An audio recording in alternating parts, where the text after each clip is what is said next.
There have been fresh calls for Police Commissioner Barry Coppinger to stand down in light of the news that Cleveland Police Force is to be put into special measures. The force was inspected by the police watchdog. Tees Valley Mayor Ben Houchin has described the announcement as long overdue. I mean, special measures and making sure that government have oversight of this and to look at the mess that has been incurred is important. But ultimately, I don't think it makes any difference. If you look back at the last 10 years and the crises and the problems that it's faced, they've all been overseen by Barry Coppinger. And unfortunately, Barry's the type of guy that wants to take the big fat salary but doesn't want any of the responsibility. And just yesterday, he came out and said that this wasn't his job, it was the Chief Constable's job. Well, I'm sorry.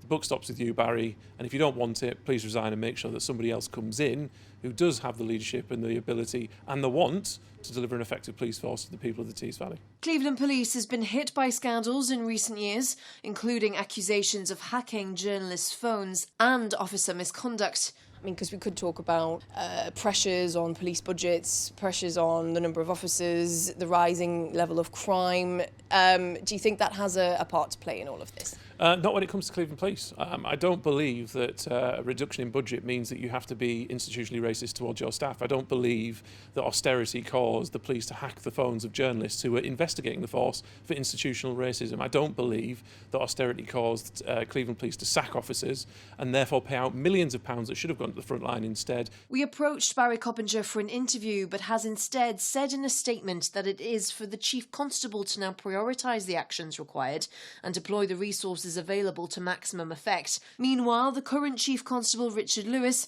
has said in a statement that it has always been my approach to be honest and transparent.